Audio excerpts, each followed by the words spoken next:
Welcome to the Night of Champions preview show here on WWE Now. Megan Morant, can you believe it? We are on the precipice of the night dedicated to champions. On a night where we will not only have 1, 2, 3 title matches, but a cage match, grudge match, and the finals of the King and the Queen of the Ring, a huge 6-match show. Are you pumped? Is there anything you're most excited for? The culmination of the King and Queen of the Ring tournament. Yes. And man, when this bracket came out, we all put together our wildest, craziest ideas. And for me, myself, I overcomplicated the thing. You did. Overcomplicated. To see Io Sky and Liv Morgan in the finals for the women's, that makes sense. We're talking about the women's world champion in Liv Morgan. And we're talking about one of the best wrestlers in the planet, Io Sky. And on the men's side, of course, Obafemi in the finals, and former world heavyweight champion Jey Uso. Yeah, do you think Jey Uso's a surprise, or do you think he resents the fact that some people think that he's a surprise? I think the latter. He definitely resents the fact. Yes. Yes. Yes, and that's why he runs it back now. For all the haters. Run it back. Right. The weaponized run it back, as we talked about on Raw Recap, that Jey Uso is such a big part of now. Well, let's talk about these matches then, okay? So, of course, the first hour is going to be live on ESPN proper. The worldwide leader. That's right. And the first hour will have the King and Queen of the Ring finals on it. Let's talk about the King of the Ring finals. I mean, let's talk about Obafemi. The fact that I think that you're right when you say overcomplicated, that people think of a million reasons why it wouldn't happen. And I think that that's the fun of a single elimination tournament. Is that you end up with matches that you wouldn't otherwise have. We love upsets. Of course. You know, when March Madness comes around, you love when a 16 seed goes on to be a Cinderella story. Yes, and this is not that different from that in the sense that, like, somebody goes on and gets a championship match at SummerSlam, and it could be, because of just the way tournaments work, somebody that you would think would never get that shot at SummerSlam. But sometimes the number 1 seed wins. The Blue Bloods. Yeah. Sometimes the people that it's like, well, obviously, there's a reason why it's, well, obviously. And I think Obafemi being in the final, while I understand that not everybody's bracket was perfect, it probably shouldn't surprise anybody. No, not at all. I mean, Obafemi personifies that type of dominance, right? Yeah. I mean, everything he's done since he's stepped foot on the main roster, and especially in Obafemi that's coming off a loss. He hates losses. To Brock Lesnar. I think Obafemi made a statement the first round, that fatal 4-way match, when he just completely decimated everyone. Solo, Penta, Ricky Saints. I mean, he made Solo look like a small boy, and Solo and is by the way, a small boy. Tala Tonga was at ringside as well. He took care of that too. Yeah. I kind of feel like at that point you realize, like, oh, that's right. I think that sometimes people go, like, coming off of a loss like that, you go, oh, maybe Oba was like the dominant guy, but now that Brock's beat him, he's human. Maybe he put him in his place a little bit. Right. But Obafemi said, not so fast. No, we're going back to what we were doing before. Nothing's changed. No. That's been the story of Obafemi in the tournament. Nothing's changed, to the point where then he goes through Dominic Mysterio, and it's like nothing's changed. And Dominic tries every trick, and there were multiple times where I think both of us were like, maybe it's going to be Dominic. Yeah, and even JD McDonough was like, you know what? I got to get out of this guy Obafemi's way. I should go. Probably. And then Obafemi was like, wait, before you go, I'm going to steamroll you.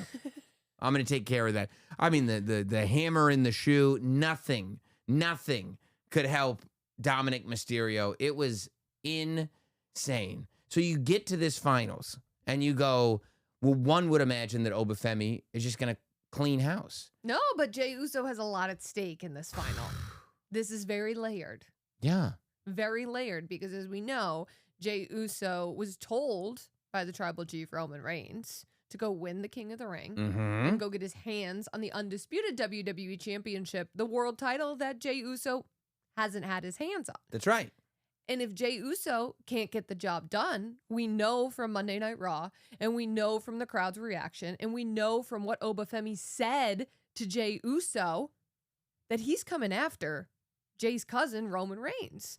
So if Jey can't figure out a way to beat Obafemi, all of a sudden, Roman Reigns is in quite the situation. A conundrum, one would even say. Yeah. Jey has now failed 2 assignments, if that was the case. Number 1, He can't get that title away from Cody. And number two, he's left Roman Reigns completely vulnerable Mhm. to any kind of attack that Obafemi may be able to concoct, which is, frightening. Frightening to say the least. But listen, Jey Uso showed up and, was not feeling any of that fear. Jey Uso on Monday Night Raw went face-to-face with Obafemi. He wasn't stressed about it at all. Not at all. And as much as Oba guaranteed victory, Jey, on the other end, guaranteed it himself. Jey is like, you are overlooking me. And the fact is that, look, Obafemi does overlook people. And maybe he can. Maybe when you're Obafemi, you can overlook people. But he does. In the King of the Ring tournament, in the first round and in the semifinals, after he finished the match, he said, I'm going to be the King of the Ring. Also, I'm calling out Brock Lesnar. When he finally now is in the finals, he's looking at Jey Uso and he's going, well, yeah, I'm going to beat you, but here's what I'm going to do after I beat you. That's the textbook definition of looking past somebody. He is not worried about Jey Uso. He's saying, just so you know, here's the plan. Now, that could be a psychological tactic. Sure. Where it's like, I'm degrading Jey Uso's confidence, hoping that he realizes that I think so little of him that I'm willing to just look at what I'm going to do after I'm finished with him, and maybe that will do things to his internal value system. But it didn't seem to for Jey Uso, and I don't know if historically Jey Uso is the one to look past.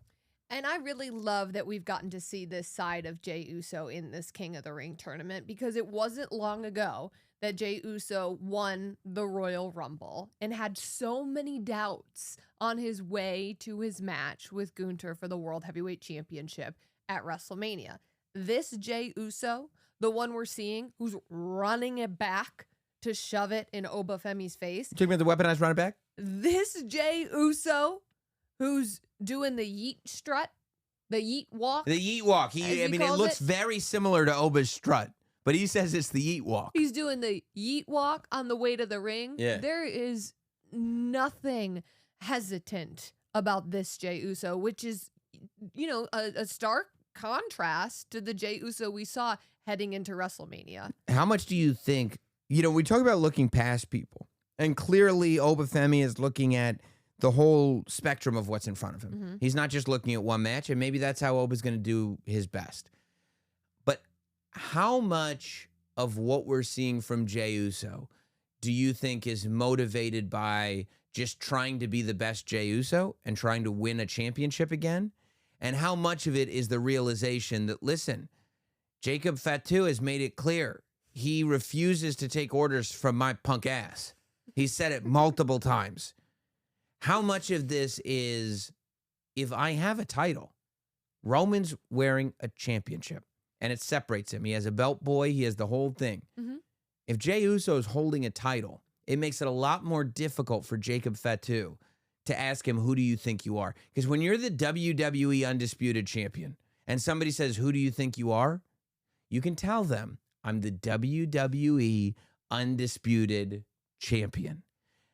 How much of Jay's desires are based on that, on proving his dominance over Jacob Fatu in this new bloodline versus just the desire to be a champion? I think that's a massive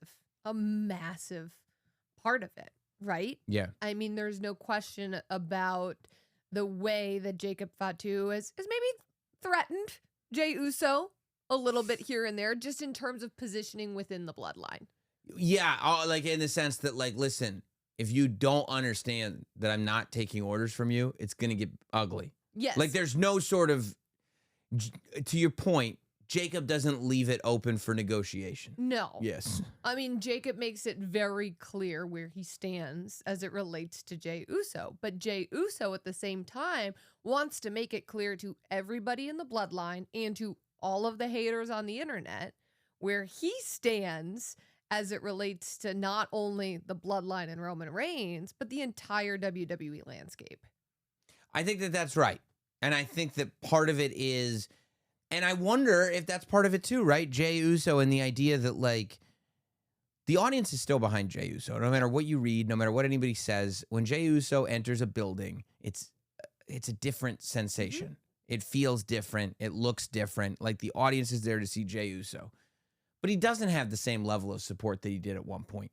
And that's typical in pro wrestling. That's typical in life. That like we are there to see you on your way up. But then once you're up there, you're fending for yourself. And we will tear you down when we think it's time to tear you down. For Jey to be going into this position, it's almost like, okay, well, I had my Cinderella story, winning my first World Heavyweight Championship. But the question becomes, was it just that? Was it just the Cinderella story and the one reign, and now you can say you did? Or are you a main event player? Are you a world championship contender? And I think that Jey Uso is in sort of interesting waters when it comes to this idea of, well, I'm now going in, not an underdog. And almost if I don't end up in a title match at SummerSlam, people are instead of looking at me and going, wow, you went really far in that tournament, they're going to say, what happened?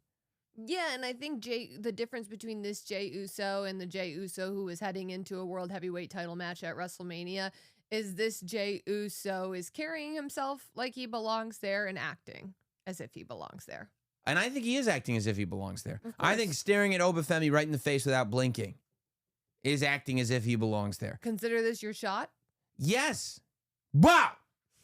I think the idea that like Jey Uso can sit there and not be intimidated, like he was not sucked into that Obafemi aura, Not even a little. that he still owned his moment. Mhm. I don't think he gets enough credit for that because I don't think people would have expected that out of Jey. But I think he nailed it. That said, I just can't see a world where Obafemi's not the king of the I'm ring. right there with you. You're with me? I'm right there with you. Okay. And that was the case, really, when the bracket came out. I How mean- is anybody going to beat Oba? Now, don't get me wrong. Just like you and just like all the other wrestling fans out there, Mm. I had written my upset specials in my bracket. I literally had a 30-minute dialogue about why Dominic Mysterio is going to win the King of the Ring. And you sold me on it. I know. You did. I sold me on it too. I was like, oh, Dominic and Cody at SummerSlam, sign me up. I'm there. We're not even Pull close. the trigger. Let's not do even, it. Not even a little. But Not even sort of. when the bracket came out and I saw who was in the tournament, Oba was the one that I said, that's got to be your number one seed. That's got to be the favorite to go all the way. Who's going to stop Obafemi? And then if he wasn't, Then we can have some fun. but if he hadn't been after that fatal 4-way, it's like what are we talking yeah. about? What are we talking about here? Okay, well then when we go to the Queen of the Ring side of things, we have Liv Morgan versus Io Sky, and while she presents herself completely differently, I kind of feel like Io Sky is in a similar boat to Obafemi, I agree with you 100%. right? I agree with you. And that was the other thing, right? When the bracket comes out, it's like, okay, you see Io Sky's in this thing? Good luck stopping her. Yeah, and Good then luck stopping her. she is, and just because like she almost like that first time she looked at the Queen of the Ring crown, like stared at it with like a childlike wonderment. Yeah, but that's so EO. It's You so know, EO. I was looking at WWE social media the other day, and the social media folks over at WWE, great people, but they were playing some tricks backstage on these WWE superstars. I want to know who it is. Who is it that keeps pranking the superstars? Because Miz does. Although Yeah. I will tell you, there was one that I really liked Which was that? when they said, other than the obvious, if you could change I one like thing that about too. you, what would it be? The obvious? So I know, that it's one really is good. that one is Have funny. you started using that in your day to day? I'm thinking about it. I think you should. I'm trying to give it a second to breathe in case anybody saw it. Yeah. And then once it breathes a little bit, then I'll start doing it as if it's my own idea. Run it back. Right, then I'll run it back. Run it back. But I'm watching this video, and they had pranked all the superstars, right, to Oh, yeah. kick out before 3. I saw that one. And the reality was there was a screenshot of 2.99 It's on not. the clock. By the way, it's not cool because sometimes it's like a prank is a prank, but that's a lie.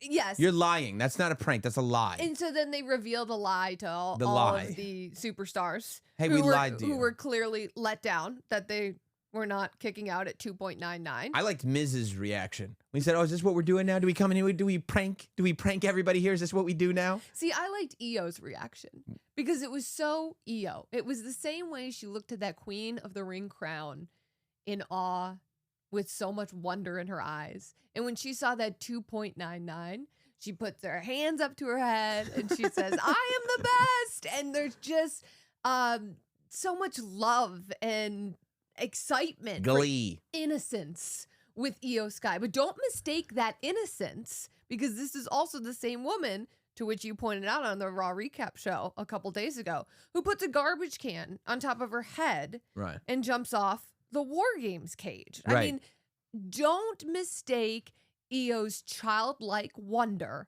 as a weakness. Well, she loves fun. Yes. And sometimes the fun is fun pranks and hijinks. And other times the fun is severely damaging opponents to the point that they are beaten and there's no question about it. That's all fun for Io, I think. And I think too that there was a point where I go like, I wonder if she knows she's the best wrestler on the planet. Yeah. You know what I'm That's a saying? Like good- when you that's a good see call. her and the humility of the way she presents herself, does she know?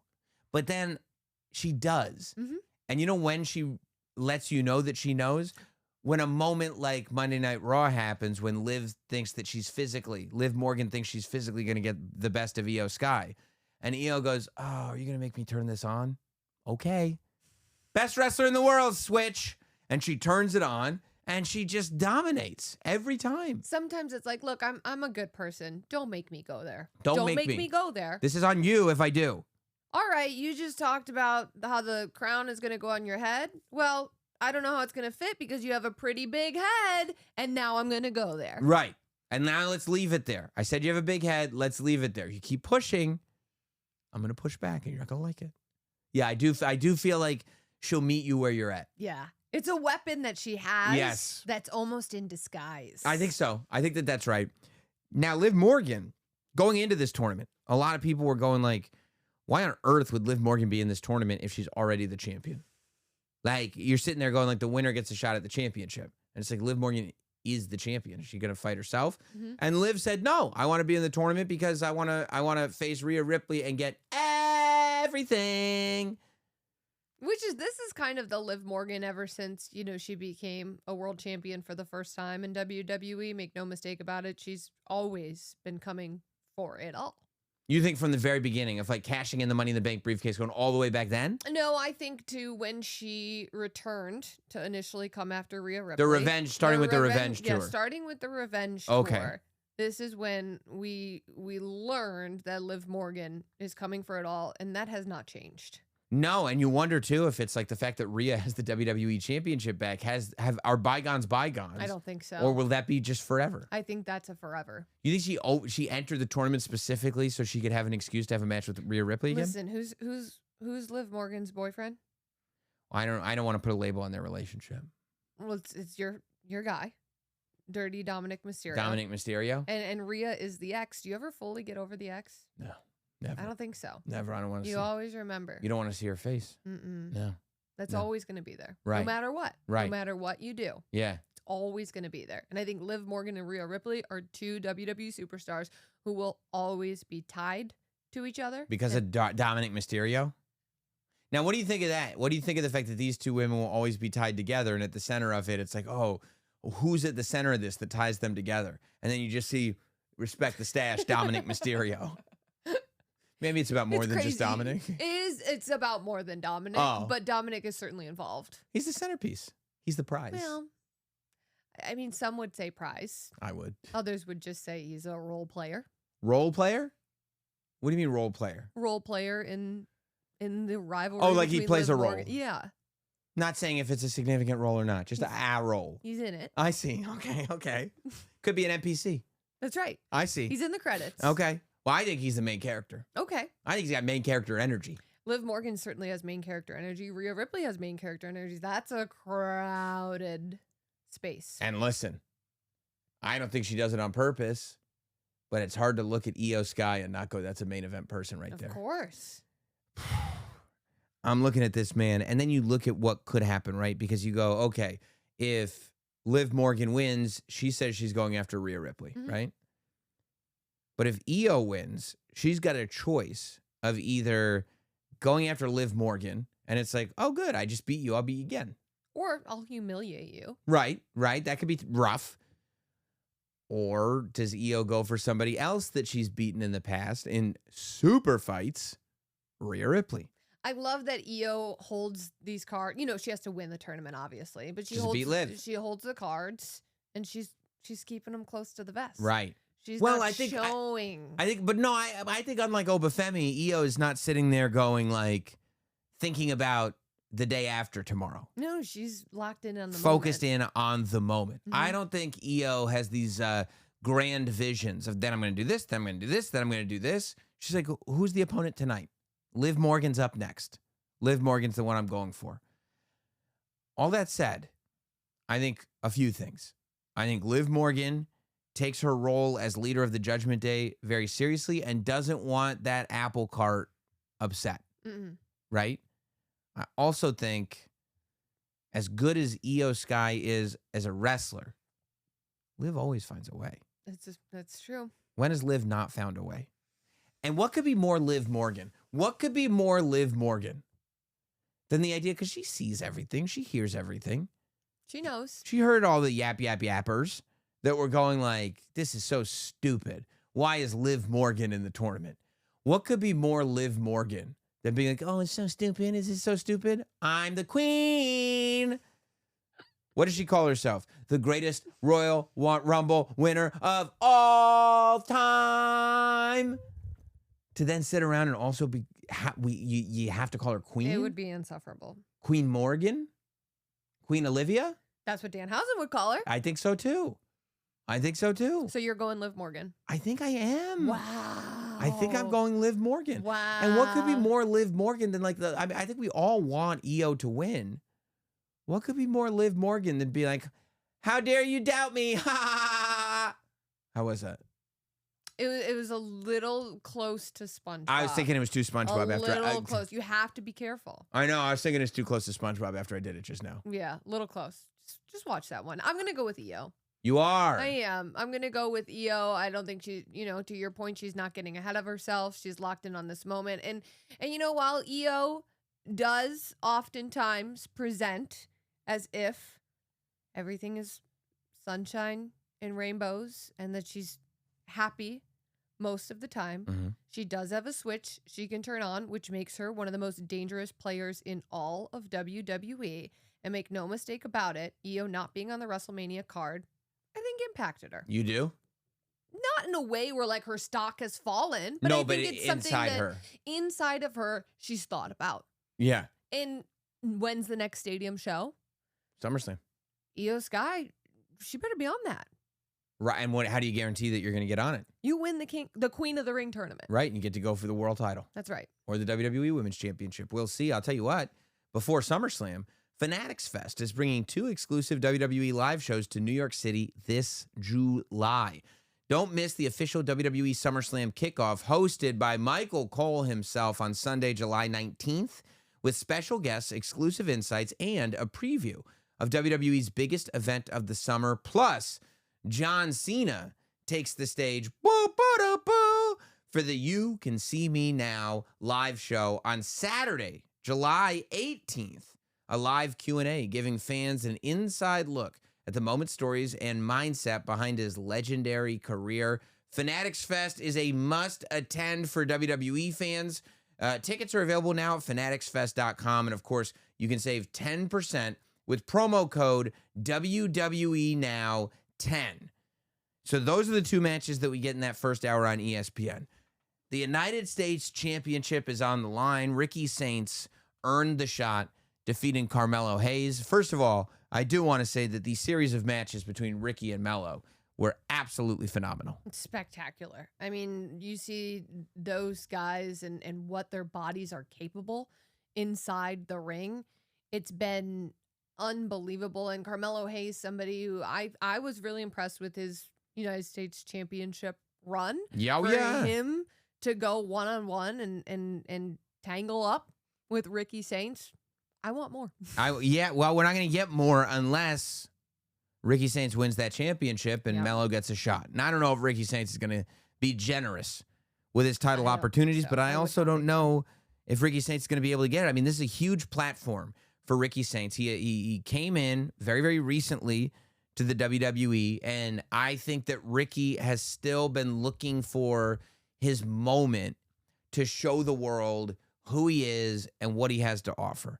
And I think, on a PLE that's as big as Night of Champions, in a title match against another, fairly new superstar Yeah. who has made an insane impact on this brand, which is Trick Williams.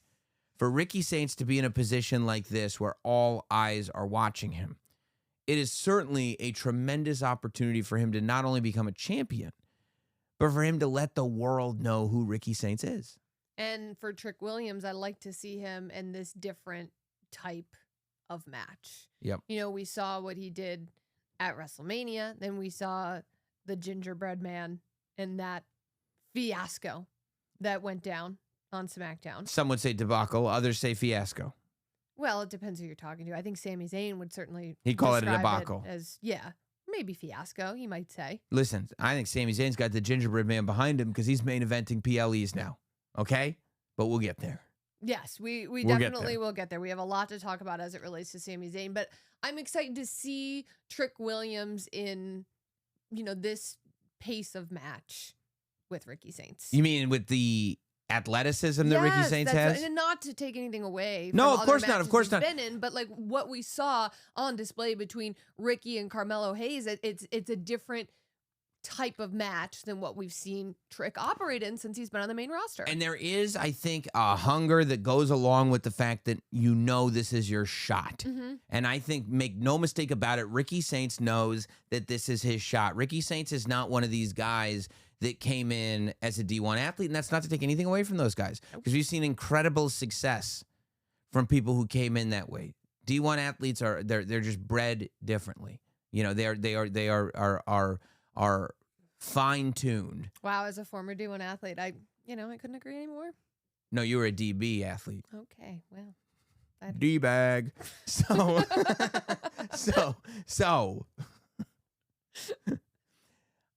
Ricky is a guy who has been wrestling for years Yeah. to finally get to the dance. This is a place that Ricky has wanted to be at for years, and he's put a lot of work in, and he's wrestled in a lot of rings in front of a lot of different crowds, and is aware, more so than most, at what an opportunity this is, and quite frankly, how fleeting these opportunities can be. Make no mistake, Ricky Saints is good enough to have opportunities rain down upon him for years to come, but that doesn't mean that they will. No, because it's all about when you can step up to the plate. It's timing. It's everything. There's so many different elements. It goes so far beyond just talent. And so I think the fact that Ricky Saints is here and he's not only competing for a title, not only competing on a PLE, but doing it against somebody that's got so much buzz right now. The whole world is talking about Trick Williams. I think that there's two roads for Ricky Saints to go down.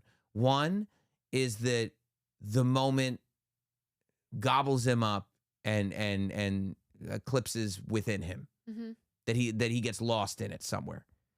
And the other is that he tallies up all of those elements and goes, look at the opportunity that's in front of me. I have to execute. And that's what Trick Williams may have to deal with. I mean, Ricky Saints has the opportunity to completely stop Trick Williams in his track. Yes, and that is a great point. I believe that if Trick Williams were to lose to Ricky Saints, a tremendous amount of momentum would be lost with Trick as well. And he's been a machine this year. A machine. Mm-hmm. Think about that entrance at WrestleMania. Massive. Think about all the stuff he's been doing with Lil Yachty. Yes. Does Boat stick around with Trick Williams if Trick Williams is not the United States champion? Listen, I can't speak for Boat, but if I were a Boat, Yeah? I wouldn't. You'd sail away? Probably. That's a terrible thing. That's a real shame. That's a real shame. All that said, I mean, this Trick Williams feels special to me. To me, yeah. I'm in lockstep with you. Like, there is something different about Trick Williams. And I think that it seems like as the spotlight grows bigger, so does he. He fills the moment. And, I think I saw on the internet, he's out here getting married. He's out here starting a family. And again, you go back to Ricky Saints' two roads. That's two roads for him too. Is that a distraction or is that motivation? You hope for his sake that it's motivation. You hope for his sake that he realizes, like, okay, now, as if we weren't already, it's time to get real, buckle down. And maybe Trick feels like he has to show the world. Maybe Trick feels like it's time to go beyond the sort of like exciting new guy and lay down a performance that's going to show everybody why he's here for a long time. You guys all thought that was it? Oh no, we were just getting started. Right. We haven't even gotten out of first gear yet. I think that we're going to get the performance of a lifetime out of Ricky Saints. I don't think it'll be enough. Right there with you. Trick Williams retains the United States Championship. Wow. Well, I do want to tell you that WWE fans, which I hope are most of you, where else can you experience the thrill and excitement of ripping Topps card packs with the instant gratification of having your collection conveniently on your phone? Why, WWE Slam by Topps, of course. WWE Slam by Topps offers fans around the world the chance to collect and trade their favorite WWE superstars, rip new digital packs every day, complete collector-based missions and seasons, and combine cards to craft them into rarer digital collectibles. The app even offers in-app challenges where you can win Topps WWE hobby boxes, full cases, graded cards, and more just by ripping digital packs. Here's your chance to build the ultimate Topps WWE collection featuring iconic Topps designs, original artwork, motion cards, and more. WWE Slam by Topps. Download free now in the App Store and Google Play. And while we just talked about the United States Championship, the Women's United States Championship is also on the line at Night of Champions as Tiffany Stratton defends against Jade Cargill. Yeah, you talk about two young stars that have completely captivated an audience Yep. and taken the attention. That's Tiffany Stratton and Jade Cargill. But it is interesting to me to see this match because I feel like Jade has been involved with so many different women on SmackDown. Yes, but that was that's because she was the champion. Yeah. You know what I mean? That's going to happen when Didn't you're the make a champion. lot of friends as champion. And No. most champions don't. But guess what? She had a couple of them. Their names are B-Fab and Meechin, and they ended up being very, very helpful. Yeah, and I'm sure, after Charlotte Flair learned the hard way to overlook their involvement.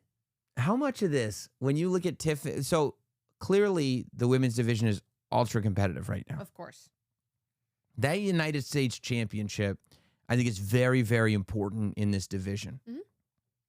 You got Tiffany Stratton, who has had WrestleMania moments. I mean, this was the person who came, the minute she came on the main roster, it was, who's that? Yeah, remember Elimination Chamber in Australia? Was That's when Tiffy Time was born. Was it 25? Yeah. Yeah. It wasn't even that long ago. Right.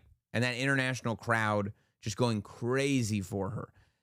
Jade Cargill the same way. Jade Cargill, from the minute she stepped on the WWE roster, before she was even in a ring, when she was just having backstage interactions with people, fantasy matches started happening in fans' heads. She was showing up everywhere. Yes. And the dialogue started happening. But now they're both on the main roster. And now they're both mainstays on the main roster. And it feels to me like this is one of those matches where there can only be one of us that's up next. Only one of us. I think this is an opportunity for either Tiffany or Jade Cargill to truly define the Women's United States Championship. And for both of them to also, in the bigger picture go, well, we're both going to be a part of the future of the division. But who is the woman who is going to lead this division on SmackDown or wherever else into the future? And I think that's very difficult for me to say. If you just came up to me and said, who do you put your money on if you can only do one? Oh, Tiffany Stratton or Jade Cargill? that's tough. Yeah, I don't know if I could do that. I feel like that's what this match is about. It answers that question that maybe previously we wouldn't have been able to answer. And it's a great question. I'm really looking forward to seeing Tiffany Stratton on a premium live event because Yes. it has been a while. She had an incredible reign as the women's champion over on SmackDown, Yep. the WWE women's champion. And then she was off our TV screens for a while. Sure. She came back before WrestleMania, wasn't on the WrestleMania card. She wins the United States Championship off of Julia. And I think she's been impressive ever since she's been back. Yes. But we haven't seen her have that big PLE match. Mm. And I think that this Tiffany is different from the Tiffany we saw before she went away for some time. How different? Yeah. I think we'll find out. Yeah. I think there is more aggression here. Yeah. I think even seeing the interactions with her and Chelsea, it's like, and she might want to think about, embracing having an ally in Chelsea I Green. mean, especially when you look across the other side of the ring, and Jade Cargill is big and strong and dominant as she is. She's got reinforcements. But there's also this thing, right, of everything you just said is correct. And Tiff is different, and she was gone, and now she's back and trying to reestablish herself. At the same time, I think Jade Cargill probably defined herself by that WWE Women's Championship. And what do you do when it's gone? And she lost it. So now it's like, are you that person? Are you a champion, or were you a champion? I think that's a big question. And I think that if Jade is unsuccessful here, it starts to draw into question, how far to the back of the line is she going? That's a big thing to deal with. If you lose a United States Championship match, can you realistically go forward and say, okay, well, that's fine, but I am looking for another shot at the Women's Championship? Well, you just lost for the U.S. title. I think you got some proving to do. Yeah, you got to really go back to the drawing board and figure it out. All that said, I think Jade Cargill is not spending a ton of time without gold around her waist. I think Jade Cargill is going to Night of Champions and coming home a champion. Wow. I think Jade Cargill walks out the U.S. champion. The stakes are so massive for Jade Cargill that for me, I really want to see what this Tiffany Stratton is made of, and if that level of aggression translates on a PLE match against one of the strongest forces in all of WWE. So I'm going to take Tiffany. Wow. It really is one of those where either one could win, but it is, I think, going to be, at least in the short term, a career-defining moment for either one. This one, more than maybe any other match on the show, feels like a something's got to give match. Yeah. Where it's like both of these two women have the potential to do incredible things. For which one of them is now the time? And I think that's what gets answered inside this match. Speaking of inside of a steel cage, Oof. we get Seth Rollins and Braun Breaker. Now, Seth Rollins thought that he was done with the Vision, and the Vision made it clear that he can be as done with them as they want. They're not done with him. However, he sat down with Corey Graves on Monday Night Raw, and he made it clear that if he is able to beat Braun Breaker inside that steel cage, he can put the Vision behind him. All that said, Braun Breaker is the one that led the Vision to turn on Seth. Mm-hmm. Braun Breaker has to beat Seth. Braun Breaker has to be in the position to be like, yeah, we threw you out because we don't need you anymore. We're better than you. And I think that Braun Breaker's in this position where Seth Rollins looked at him in the face a month or two ago when he came back. You told me he wasn't ready. And said, you're not ready. And I think it's up to Braun Breaker to prove him wrong at Night of Champions. I think Seth Rollins, as the visionary that he is, has proven many times that when he's operating at the highest level, he seems to be a step ahead of everybody else. He seems to have an answer for everything that the Vision has thrown at him. But just when Seth had an answer for all of those things, had an answer for Paul Heyman, had an answer for Braun Breaker, had an answer for Logan Paul, had an answer for Austin Theory, a week later, it was as if Seth forgot about the whole thing. He had put it behind him. And the Vision beat Seth at his own game. Now, Seth showing up on Monday Night Raw and costing the Vision the tag team championship clearly showed that Braun Breaker is vulnerable in a sense. I mean, it was masterful what Seth did. I thought it was masterful. I thought the performance that Seth had a couple weeks ago when Paul Heyman got speared through that barricade, that's exactly what you're talking about. Yeah. With Seth being one step ahead of them mentally. I think he was 3 steps ahead of them. Yeah. And I haven't said this yet, but the more I thought about it, right, the more I watched how composed Seth was in that interview with Corey Graves. Mm-hmm. And then I saw the way he acted. Everything he was doing was for a reason. when he got out there into that match. The reason that he went through the back was so that Braun Breaker would be double distracted. The reason he went into the crowd was not because he was scared. It was so that he could get Braun Breaker away from ringside. He did all of this to prove that he is one step ahead of Braun Breaker, but then to also make it so that Braun Breaker is walking in to Night of Champions on a loss. Austin Theory got pinned. They lost the tag team championship. And I said, this is a guy who's using that big brain. This is a guy who's using that brain. And I said, you know what? I would call, and it's so interesting, based on Seth Rollins' previous companions. Mm-hmm. But I said, if there was anyone to bestow this name upon, it'd be Seth Rollins. He was acting like a cerebral assassin. Wow. It's what I came to the whole time. Like, this guy is using, like you said, all of the Vision's own tricks against them. He's doing it all.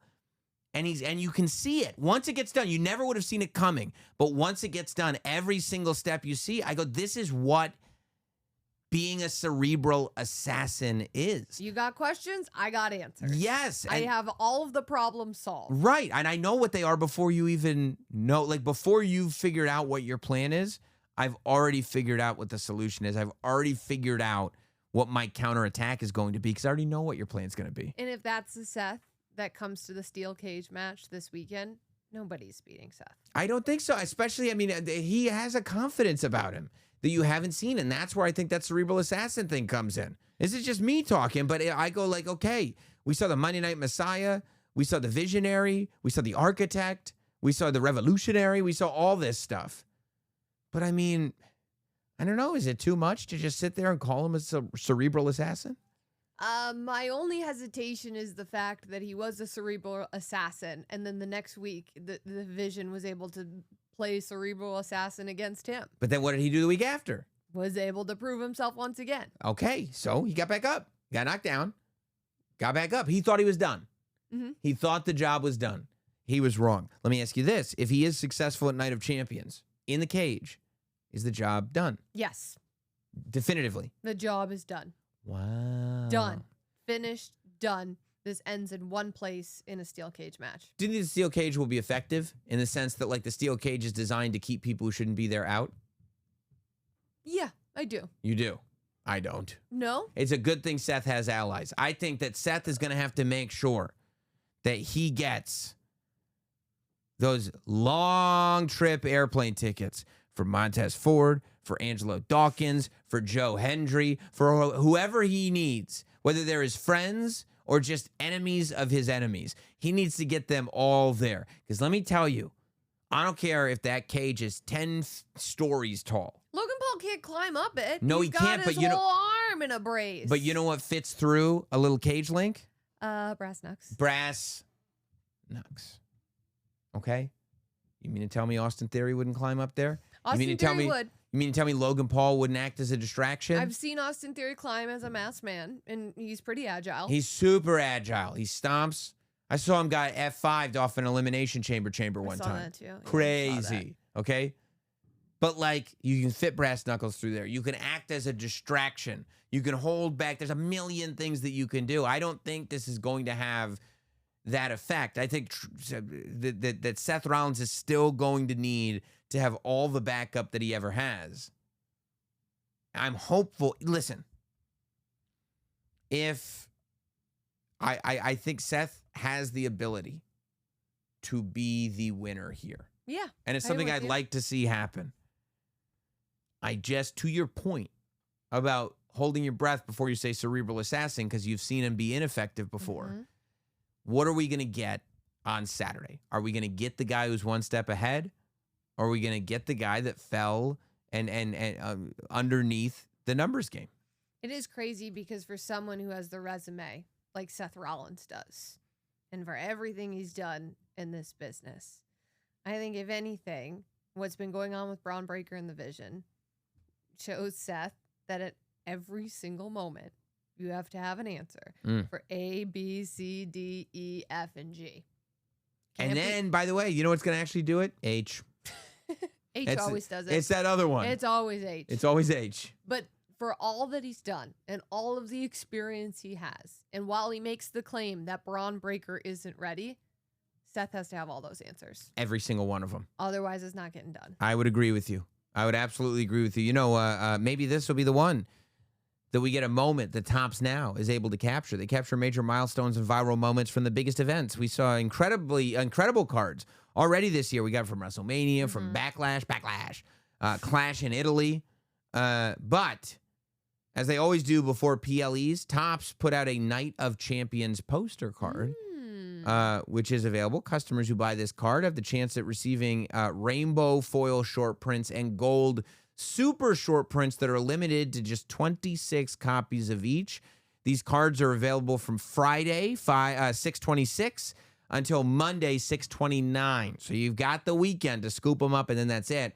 Also, look out for the big moment WWE Tops Now cards coming out of Night of Champions this weekend. Make sure you're following @Tops on social and sign up for notifications on Tops.com so you don't miss when a big card drops. And I'll tell you where I think we're going to get a Tops Now type of moment. And that's coming out of the WWE Championship match. We get to SmackDown last Friday. And we have Cody versus Gunther. Sammy is the referee. Sammy and Gunther, it ends up they don't get along. Sammy gets shoved. He slaps Gunther in the face. Gunther responds with a powerbomb. The match continues. Eventually, Cody's able to roll him up, get a schoolboy, whatever it is. 1, 2, 3. Fast count. Sami Zayn crowns Cody Rhodes the winner, which I think a lot of people thought it was going to go the opposite way. Yeah, because Gunther is the one who picked Sammy to be the referee. Absolutely. Well, you can't trust Dan Engler. Cannot. And who's another referee you can't trust? Jessica Carr. Okay, so now you're starting to run out of refs. Danilo's always available for pay. For pay. Yeah. pay. And let me tell you something. He won't share it. Nope. Not one dime. Not that cheap ass. They restart the match. Sami Zayn is so furious, he gets involved. The whole thing gets thrown out. We end up with Cody Rhodes telling Nick Aldis, I got to beat both of them. And here we go with the triple threat match. Cody Rhodes, Sami Zayn, and Gunther. It was like backwards hat Cody Rhodes. Backwards hat with the snapback in the front. It's not a look we see often from Cody. No, it's all business. But I liked all it. business Cody. Track jacket. Backwards hat Cody. It looks like QB1. I got to beat them both. And then go, okay, backwards hat. Well, you'll have the opportunity to beat them both. And he's out here now defending his title in a triple threat match. Not the best thing to do as champion. You don't have to be pinned to lose your title. Champion's advantage is thrown out the window. And you have someone as destructive in Gunther and someone as nuts as Sami Zayn that you're staring at. But That's I've got a good way to describe it. Nuts. You see what he's done to these water bottles backstage I've at seen it. SmackDown? I've Not seen good. it. Not good. And Johnny Gargano's doing no help to calm down Sami Zayn.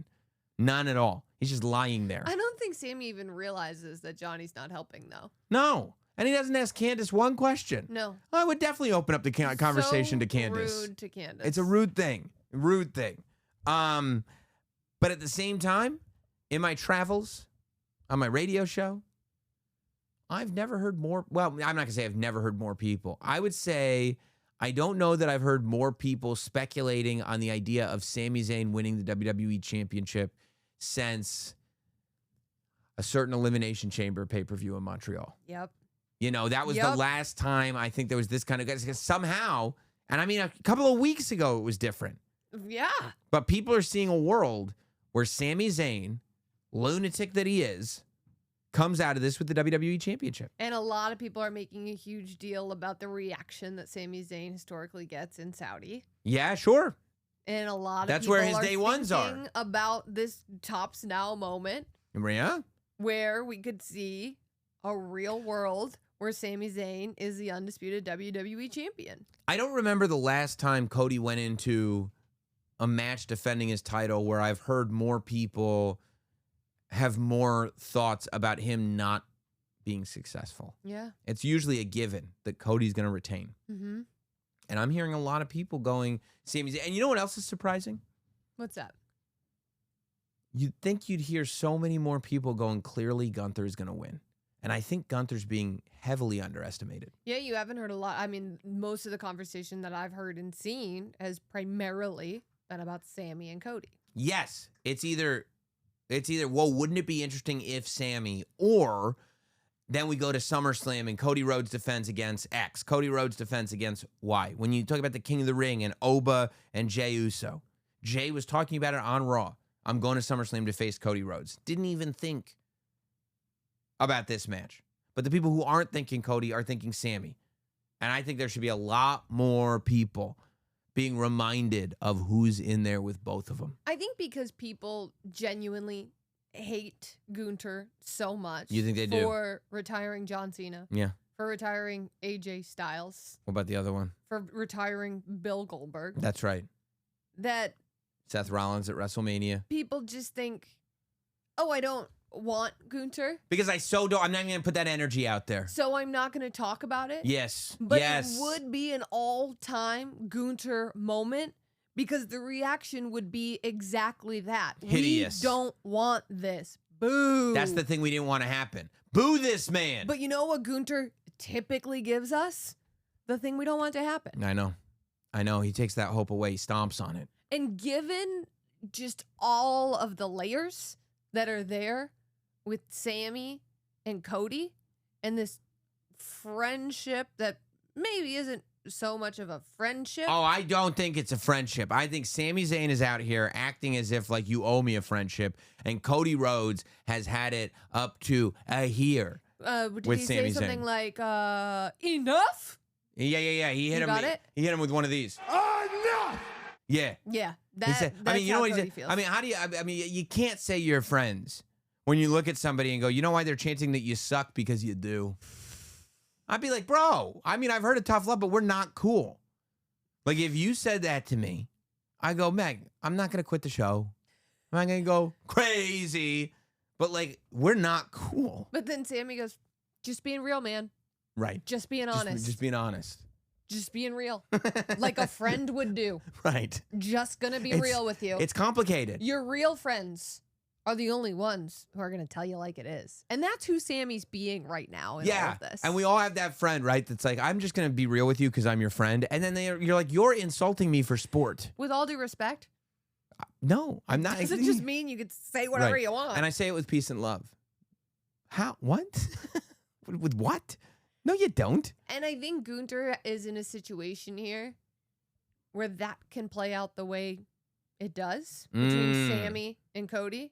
All it takes for Gunther is one sleeper hold. I think that's right. I think that that's a great point because I think that Gunther, he has to stop with the emotions. Mm-hmm. It was really odd on SmackDown that he got so worked up that he powerbombed the referee. Yeah. Like, if Gunther is able to stick to the task at hand and allow Cody and Sammy to have, you know, whatever this weird emotional thing going on is, then Gunther's going to be able to win this match.